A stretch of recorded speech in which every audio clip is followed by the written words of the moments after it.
Guys, minggu depan kan kita presentasi ya tentang Pancasila sebagai dasar pengembangan ilmu pengetahuan dan teknologi. Iya, cuma kita belum terlalu paham waktu itu sebenarnya bahas apa sih? Ya udah kita buka aja bab 7-nya.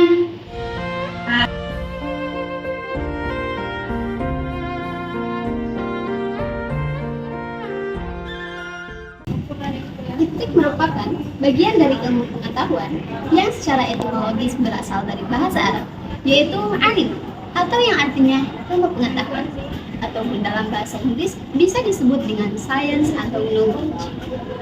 Ilmu dibagi menjadi 3 kategori. Yang pertama itu ada hipotesis, yang kedua ada teori, dan yang ketiga adalah dalil atau bukti. Pancasila wajib dijadikan dasar pengembangan iptek di Indonesia. Urgensi ini muncul karena kemajuan iptek tidak selalu menjamin dampak positif.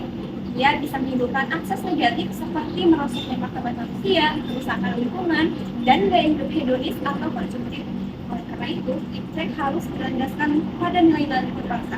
Pancasila sebagai paradigma pengembangan ilmu menuntut iptek agar tidak hanya mengejar kemajuan, tetapi tetap selaras dengan nilai spiritual dan kemanusiaan. Adapun sila pertama yaitu ketuhanan yang Maha Esa. Pengembangan iptek harus mempertimbangkan maksud, akibat, serta dimensi spiritual. Ilmu tidak boleh merusak alam dan harus memandang manusia sebagai bagian dari ciptaan Tuhan. Selanjutnya yaitu sila kedua, yaitu kemanusiaan yang adil dan beradab. Iptek harus berlandaskan moralitas dan ditujukan untuk menjaga martabat, keamanan, dan kesejahteraan manusia. Sila ketiga, persatuan Indonesia. Iptek hendak menumbuhkan rasa nasionalisme, rasa kebanggaan bangsa, dan rasa persatuan. Pengembangan ilmu pengetahuan dan teknologi tidak boleh bertentangan dengan nilai persatuan yang bersumber dari Pancasila. Sila keempat, kerakyatan yang dipimpin oleh hikmat kebijaksanaan dalam pemusyawaratan perwakilan. Pengembangan iptek bersifat demokratis, artinya ilmuwan memiliki kebebasan akademik yang bertanggung jawab, namun harus tetap menghormati dan menghargai kebebasan orang lain, serta terbuka untuk kritik dan dialog. Sila kelima, keadilan sosial bagi seluruh rakyat Indonesia. Iptek harus memajukan kesejahteraan dan keadilan kemanusiaan. Hasil iptek harus dapat dinikmati secara adil dan merata oleh seluruh lapisan masyarakat Indonesia, tidak hanya kelompok tertentu. Kesimpulannya, Pancasila adalah sumber orientasi bagi pengembangan iptek. Dengan menjadikan iptek sebagai nilai dasar, iptek akan berfungsi sebagai alat untuk mencapai tujuan negara dan mempertinggi harkat kemanusiaan Indonesia. Mencegahnya menjadi sekedar alat kekuasaan atau mendominasi global yang mengancam daerah lokal. Tapi kan kelompok kita fokusnya ke kesehatan mental. Emang ada hubungannya sama materi Pancasila sebagai dasar pengembangan ilmu pengetahuan dan teknologi? Justru ada banget, soalnya kan kesehatan mental tuh sekarang jadi masalah nyata. Banyak orang yang aslinya tuh baik-baik aja, tapi aslinya tuh mereka tuh pikirannya tuh berantakan. Iya, apalagi teknologi sekarang tuh kita buka sosmed, scroll-scroll doang. Tapi ujung-ujungnya bikin kita membandingin diri kita sendiri sama orang lain. Bukannya kita senang, malah bikin kita insecure. Tapi sebenarnya teknologi itu netral kan sih? Yang bikin baik atau buruknya tuh ya yang menggunakannya. Nah, disitulah peran Pancasila dibutuhkan sebagai pengarah dan pengontrol moral. Setuju, misalnya sila kedua, kemanusiaan yang adil dan beradab. Pengembangan teknologi harus tetap menjunjung martabat manusia, termasuk kesehatan mental, bukan malah merusak. Dan sila pertama juga nyambung loh, karena kan kesehatan mental itu bukan cuma bahas soal emosi ya, tapi juga ngebahas soal kedamaian hati, spiritual, dan rasa damai. Nah, terus kayak teknologi juga bisa ngebantu, misalnya lewat aplikasi meditasi, zikir, atau self healing.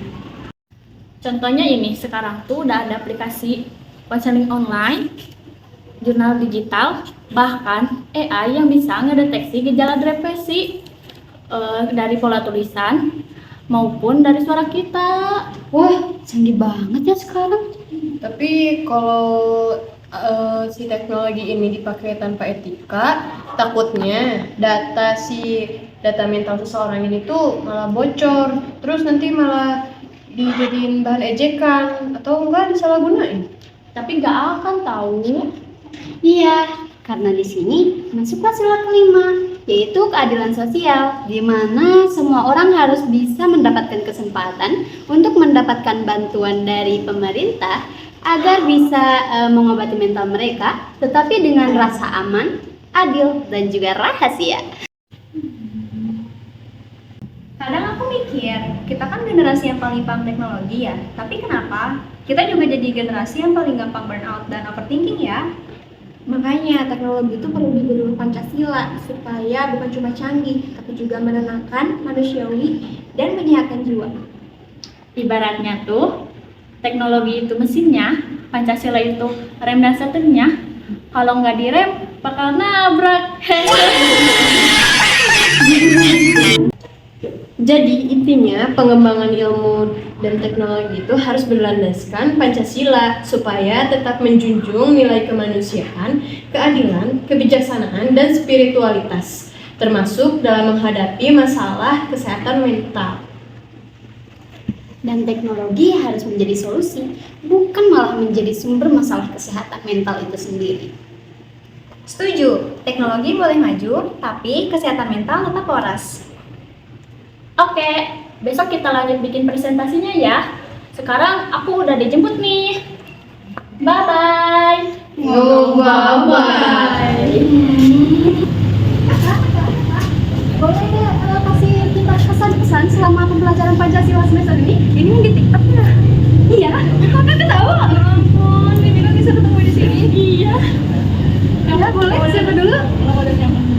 Jadi kesan-kesan selama pembelajaran Pancasila itu seru banget ya, soalnya jadi kita itu banyak diskusinya gitu. Seru sih kalau menurut aku buat itu. Kalau menurut aku nih, selama pembelajaran Pancasila itu tuh kayak yang awalnya aku rasa jauh dari hal-hal tersebut, ternyata hal tersebut itu ternyata dekat dari kehidupan kita sehari-hari. Nah, aku berharapnya ini pelajaran Pancasila terus ada karena sebagai mahasiswa ini bisa dimasukkan ke dalam profesi atau ke kehidupan kita sehari-hari. Gitu aja sih, Kak. Kakak boleh kasih tahu aku pesannya?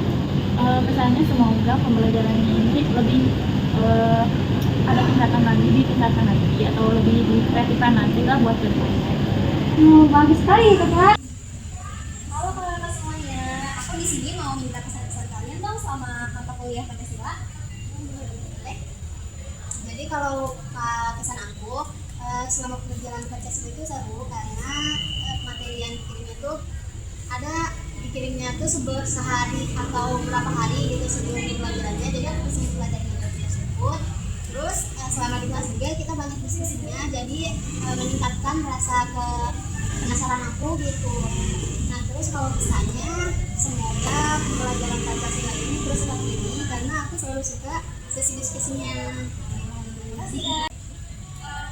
Pesan saya, pembelajaran mata kuliah Pancasila ini sangat seru karena di mata kuliah Pancasila ini kita belajar, memang kita belajar tentang negara, tapi di mata kuliah Pancasila ini kita lebih belajar terkait pengimplementasian nilai-nilai dari dasar negara tersebut. Jadi sangat seru ya karena pembelajaran mata kuliah ini sangat interaktif. Terima kasih Kak.